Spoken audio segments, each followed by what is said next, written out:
Well, President Trump not backing down in his call for elections to be nationalized, sparking growing pushback ahead of the midterms. Senate Majority Leader John Thune has rejected the president's idea, but says he wants voter ID and citizen requirements instead. The president maintaining that the feds should step in. Take a look at Detroit. Take a look at Pennsylvania. Take a look at Philadelphia. You go take a look at Atlanta. Look at some of the places that horrible corruption on elections. And the federal government should not allow that. If they can't count the votes legally and honestly, then somebody else should take over. Joining us now, White House columnist for thehill.com, Niall Stanage, and co-host of Rising on thehill.com and YouTube, Robby, Soave. Wonderful to have you both, gentlemen. Thank you so much for joining us. So, Niall, I'd like to start with you. You know, the president is framing this as maintaining election integrity, and he is known for throwing bold ideas out there, ultimately pulling back. The Constitution does spell out that states run their own elections. So what do you see as his ultimate goal here? And would he pursue congressional action, take it that far? Well, of course, he's not just known for pushing bold ideas out. He's known for making false claims about election fraud in 2020, an election he lost in the popular vote by about 7 million votes and has never accepted. And he continues to insist that that was rigged. So that's, I think, the correct context for all of this. Now, as to the Constitution, it pretty clearly gives to the states the power to administer elections. And people would actually argue that that is one of the things that makes American elections very difficult for anyone with malevolent intent to rig. They are dispersed through various local authorities rather than there being a central hub that could potentially be hacked. So, Robby, I'd like to give you a chance to respond and then ask you about the politics of all of this, especially ahead of the midterms.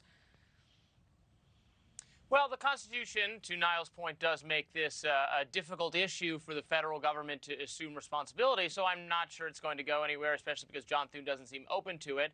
I will say there'd be something to be said, perhaps, for the federal government taking more of a role. I think myself and many Americans are frustrated when, not in this most recent election, but in other elections, we still don't have the results from critical swing states days after every other advanced nation on earth. We know who wins the election the same day. Why can't the United States, the greatest country there is, manage this same feat? Those of us who can remember back to the Florida election, of course, in 2000, might have some affection for the idea of more serious-minded people being in charge of it. There are those frustrations, Robby. I appreciate you highlighting those.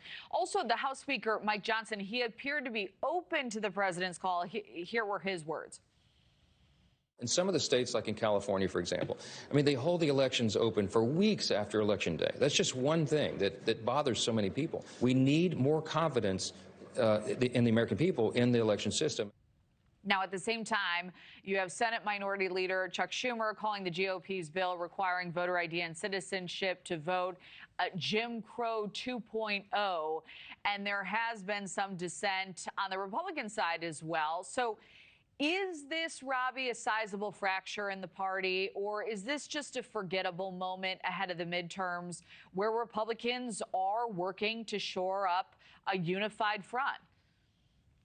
Well, I think not just the vast majority of Republicans, but most Americans support voter ID and measures to reduce fraud at the ballot box. Not saying there's some kind of massive fraud underway, but just making sure that everyone voting is legally allowed to do so. Of course, Republicans have an idea that, you know, more restrictions would be beneficial for electing Republicans.